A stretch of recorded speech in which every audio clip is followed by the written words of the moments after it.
19-20 আমরা বসির বস্তা কিনছি আমরা লেগে 1050 টাকা, এই বস্তা হয়ে গেছেন 2400-2500 টাকা ডাবল। 33 বমি খের কিনছিলাম 2000 টাকা 3000, হেরে গেছে 10,000-12,000 টাকা। সেক্ষেত্রে 1 বিঘা জমি যদি আমরা ঘাস চাষ করেন 5 থেকে 6টা গরু নির্দ্বিধায় পালতে পারবেন। আর এই গুয়াতেমালা 1 বিঘা জমি ঘাস পালে 10টা গরু পালা যায়। এই যাবৎকালে বাংলাদেশের সবচেয়ে জনপ্রিয় ঘাস আমেরিকান 5G গুয়াতেমালা। অবশ্যই এই ঘাসের কাটিং লাগাইতে হয়, এই ঘাসের বীজ হয় না, এটা আমরা সব ভিডিওতে বলছি, আজকেও নতুন করে আবার বললাম।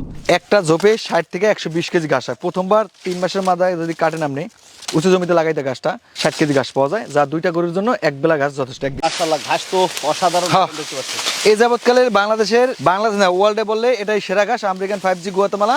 এখানে আপনি বলতে পারেন যে ভাই লালকা, এটা আমার চারা উপযোগী ঘাস, যেহেতু এটা চারা উপযোগী এই কারণে আর কি আপনার লাল দেখা যায়। এই ক্ষেতের বয়স কত মাস? এই 1 তারিখ 14 মাস পড়ছে।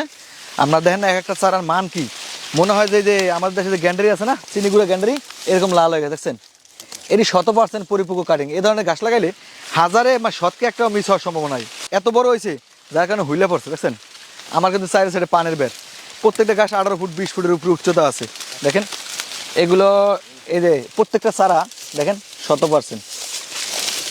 এই যে আমেরিকান 5G গুয়াতেমালা হাইব্রিড ঘাস। এটা অনেকে বলে যে এটা মানুষও খেতে পারে এই ঘাসটা। হ্যাঁ মিষ্টি, আমরা এইটা আমরা দেখাইতে পারতাম যদি কম বয়সে চারা থাক না 3 মাস 4 মাস 2 মাসে, তাইলে আমরা দেখান যে চিপড়েলে মানে গ্যান্ডারের মতো রস পড়ে এত পরিমাণ। এটা তো আমার হার্ড হয়ে গেছে, এটা মোটা ছিল কিন্তু অনেক, এটা চারার বয়স হয়েছে তো আস্তে আস্তে হার্ড হইবে।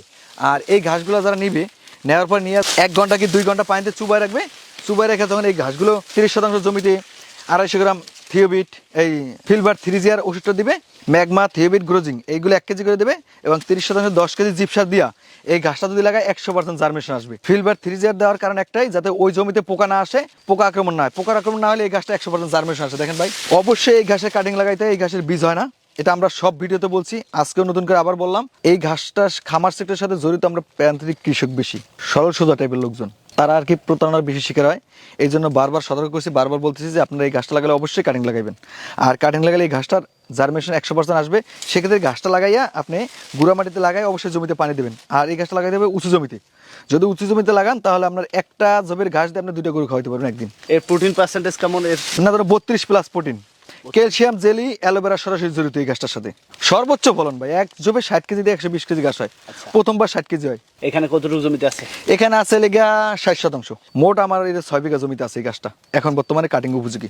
পর্যাপ্ত কাটিং, পর্যাপ্ত পরিমাণ কাটিং আছে এবং 100% পরিপক্ক কাটিং। দেখেন প্রত্যেকটা ঘাস কিন্তু, এই যে ঘাস এত বড় বড় হয়েছে বলার বাইরে। চাইবেন এটা অনেকে রোপণ করতে চায়, কিন্তু অনেকে বলে যে জার্মিনেশন হয় না, এর কারণটা কি? ওই যে কম বয়সের চারা, এই গাছটা যখন কম বয়সে থাকে তখন দেখতে খুব সুন্দর লাগে।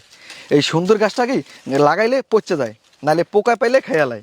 আর যদি 100% বয়স্ক চারাটা যখন লাগাইবেন তখন পোকা খাইবে না। তখন যদি ফিলবারটা 3G ওষুধটা আপনি দিয়ে দেন জমিতে, তাহলে আর পোকা খাইবে না। পোকা না খাইলে গাছটা 100% জার্মিনেশন আসবে। ইতিপূর্বে যে আমরা যে ভিডিওটা করছিলাম প্রথম 24-এর শেষে, সেই সময় কিন্তু এই জমিতে লাগাইছি, আর এখন চলে পড়ছি 26। আচ্ছা, এই 1 বছর পরে আমি শুরু করতেছি। গরুকে খাওয়াইছেন কিছু? গরুকে পাতা কেটে খাওয়াইছিলাম আমরা, পাতা। আর আমার গরু খাওয়ানোর জন্য আমার স্পেশাল জমি আছেই, এত জানেননি আপনি। কারণ আমার এই যে জারা ঘাসের জমি আছে, smart নেপিয়া, elephant, German white hybrid, অজানাবি, সব ঘাসের জমি তো আছেই। তো সিরিয়ালের খাওয়াই। আর এগুলো কাটার পরে যে আমার এই পাতাগুলো থাকে না, এই কাটিং দেওয়ার পরে এই পাতার অংশটা আমি আমার অন্য ঘাসের সাথে মিক্স করে এবার খাওয়াই। এটা কিন্তু প্রোটিন কমে নাই। আর গরুর তো 1 নম্বর খাবার হচ্ছে ঘাস, আমরা জানি। চলেন ওই সাইডটা দিয়ে। হ্যাঁ চলেন। এটা কি নালা নাকি জমি? এইটা আর কি ওই সাইডে পানির বর্ত, এই জমিটার মাটিটা কেটে 2 সাইডে দিয়েছে, আর এই সাইডে তো উঁচু জমি। বর্ষার সময়টা বাদে সারা বছরে হয়? এটা সারা বছর হয়, তবে আমরা শীতের সময়টা লাগালে জার্মিনেশন 100% আসে। একটা সময় দেখছি জারা ঘাসটা বেশ জনপ্রিয় ছিল, চাষ হচ্ছিল। এখন দেখতে পাচ্ছি এই গুয়াতেমালার দিকে ধাবিত হচ্ছে খামারিরা। বাংলাদেশের জনপ্রিয়তা যদি শীর্ষে থাকে এবং সর্বোচ্চ প্রোটিন থাকে, ক্যালসিয়াম, একমাত্র বাংলাদেশ ওয়ার্ল্ডের মধ্যে ঘাস যত ঘাস আছে এর মধ্যে এই আমেরিকান 5G গুয়াতেমালা। যেমন ভারতবর্ষের নাম দিচ্ছে 5G, আমাদের বাংলাদেশে 5G বলি, গুয়াতেমালা বলি, গুয়াতেমালা হাইব্রিড বলি। এটা 1 বিঘা জমিতে কি পরিমাণ কাটিং লাগানো? শতকে 100 পিস কাটিং লাগে এই গুয়াতেমালা ঘাসের। 3300 পিস চারা লাগে। কয় মাস পর খাওয়ানো যাবে? 2 মাস থেকে 3 মাস। প্রথমে 1 মাসের মাথা হয় কি, যখন এই ঘাসটা 1 মাসের মাথা 1.5 ফুট 2 ফুট হয়, তখন এই পাতাটা কিন্তু 5 ইঞ্চি 6 ইঞ্চি পাতাটা হয়। পাতাটা কিন্তু এখন চাপছে, কারণ বয়স হচ্ছে। তখন আমরা এই পাতাটা, এই ডাটাটা রাখা এখান থেকে পাতাটা কাটিয়ে দিতে, এরকম পাতা কাটিয়ে দিতে হয়। পাতা কাটলে ঘাসটা যখন বাড়ে, তা পাতাটা কাটলে তো খাওয়ান যায়। একটা ঝোপে কিন্তু আমরা 1 মাসের মধ্যে 15 থেকে 20টা ঘাস আসে। তখন কিন্তু কাটলে 10 কেজির উপরে পাতা ঘাস চলে আসে। এরপর যখন ওখানে গোড়ায় মাটি দিয়ে, আলগা মাটি দিয়ে, পানি দিয়ে সার দেবেন, 2 মাসের মধ্যে ঘাসটা ঝোপটা তখন 60 কেজির উপরে ঘাস আসে। লাগানোর বিষয়টা তো এর আগেও বলছেন, এরপরে কোনো সার বা কীটনাশক? হ্যাঁ, এই ঘাসটা আপনার যে কোনো ঘাস লাগাবেন, আপনি যখন দেখবেন 15 দিন 20 দিন 1 মাস যখন পোকার আক্রমণ আসতে থাকে বা আসে, বা ঘাসটা যদি দেখেন আপনি যখন 1 মাস 1.5 মাসের মাথায় এরকম লাল সাপ আসে, তখন আপনার ভলিউম নামের একটা ওষুধ আছে, ভলিউম ওষুধ যদি আপনি একবার স্প্রে করে দেন তাহলে ওই ঘাসটা দ্রুত বৃদ্ধি পায় আর ঘাসটার কালো হয়ে উপরে আসে। ওই একটা স্প্রে করলে হয়ে যায়, আর লাগে না। দীর্ঘদিন অনেক ঘাস নিয়ে কাজ করছেন, এখন বর্তমান সময় কোন ঘাসগুলো চাষিদের পরামর্শ দিচ্ছেন? যাদের উঁচু জমি আছে, যারা ওয়ানের পাশাপাশি আমি বলবো যে যদি ছাগল থাকে তাহলে স্মার্ট করেন, স্মার্টের পাশাপাশি আপনি এই গুয়াতেমালা গাছটা চাষ করেন, যে কোনো ঘাসের পাশাপাশি উঁচু জমিতে এই গুয়াতেমালা গাছটা করবেন। তো ওই হিসাবে খেরের দিক দিয়ে আপনি নাচ দিবে যদি লাভবান হতে চান, ওই ক্ষেত্রে এই ঘাসটার দিকে ঝুঁকে। বাঙালি যে আমাদের প্রিয় খাবার ভাত, গরুর প্রিয় খাবার ঘাস। 19-20 আমরা ভুসির বস্তা কিনছি আমরা লিগে 1050 টাকা, এই বস্তা হয়ে গেছেন 2400-2500 টাকা ডাবল। এই এক নাম্বার। দ্বিতীয় কথা, খের কিনছিলাম আমরা লিগা 1 বিঘা জমি 33 ভূমি খের কিনছিলাম 2000 টাকা 3000, হেরে গেছে 10,000-12,000 টাকা, জায়গা ভেদ দাম বেশি। সেক্ষেত্রে 1 বিঘা জমি যদি আমরা ঘাস চাষ করেন 5 থেকে 6টা গরু নির্দ্বিধায় পালতে পারবেন। আর এই গুয়াতেমালা 1 বিঘা জমি ঘাস পালে 10টা গরু পালা যায়, 5টা জমির ঘাস কাটলে 10টা গরু খাবার হয়ে যায়। তো সেই ক্ষেত্রে দানাদারের চাপটা কম আসবে, খেরের কমটা কম আসবে, আদার্স খরচ কম চলে আসবে।